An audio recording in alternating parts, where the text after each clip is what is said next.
નમસ્કાર દર્શક મિત્રો, હું છું વિરલ. ત્રિશુલ ન્યૂઝમાં આપનું સ્વાગત છે. દર્શક મિત્રો, જોઈએ આજના મુખ્ય સમાચાર. સુરતમાં ભાજપના મેયર વિરોધી સૂર.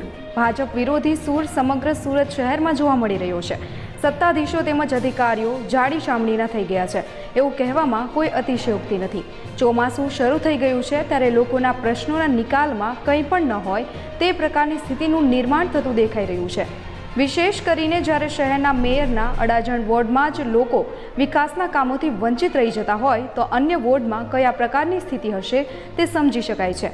તેને લઈને ભાજપ વિરોધી બેનર લાગ્યા છે, જેમાં 25 વર્ષથી ભાજપને વોટ આપીને ભૂલ કરી હવે વોટની ભીખ માંગવા ના આવવા હોવાનું લખ્યું છે.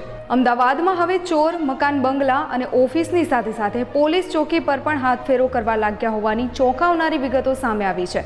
શાહીબાગ વિસ્તારમાં આવેલી ટ્રાફિક ચોકીમાં કોઈ અજાણ્યા શખ્સો ઘૂસીને ટ્રાફિક મેમો બુક સહિત 8,000ની મત્તાની ચોરી કરી ગયા છે. આ અંગે માધુપુરા પોલીસે ગુનો નોંધી તપાસ હાથ ધરી છે.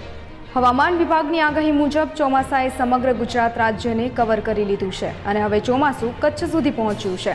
રાજ્યમાં આજે અને આવતીકાલે અનેક જગ્યાએ વરસાદની આગાહી વ્યક્ત કરાઈ છે, જેમાં જામનગર, દેવભૂમિ, દ્વારકામાં 2 દિવસ ભારેથી અતિભારે વરસાદની આગાહી વ્યક્ત કરાઈ છે, જ્યારે અન્ય વિસ્તારોમાં છૂટોછવાયો ભારે વરસાદ પડી શકે છે. હવામાન વિભાગે માછીમારોને પણ દરિયો ન ખેડવાની ચેતવણી આપી છે. આ દરમિયાન પવનની ગતિ 50 થી 60 કિલોમીટર પ્રતિ કલાકની રહી શકે છે. રાજ્યમાં કોરોના કહેરને કારણે ધોરણ 10 અને 12ના બોર્ડના વિદ્યાર્થીઓને માસ પ્રમોશન આપવામાં આવ્યું હતું, પણ તે સમયે રિપીટર્સ વિદ્યાર્થીઓની પરીક્ષા લેવાશે તેવું સરકારે જાહેર કર્યું હતું. તેવામાં આજે રાજ્ય સરકાર દ્વારા ધોરણ 10 અને 12ના વિદ્યાર્થીઓની પરીક્ષાની તારીખ જાહેર કરી દેવામાં આવી છે.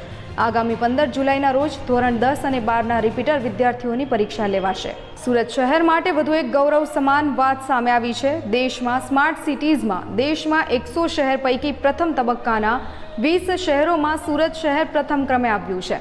વડાપ્રધાન નરેન્દ્ર મોદી દ્વારા સ્માર્ટ સિટીઝ મિશનની યોજના જાહેર કરવામાં આવી હતી, જેમાં પ્રથમ ચરણના પસંદ કરાયેલા 20 શહેરોની યાદીમાં સુરત શહેરની જે તે સમયે ચોથા ક્રમે પસંદગી કરવામાં આવી હતી, પરંતુ સુરતમાં સ્માર્ટ સિટીના અમલીકરણમાં ઉત્તમ બનતા પ્રથમ ક્રમ આપવામાં આવ્યો છે.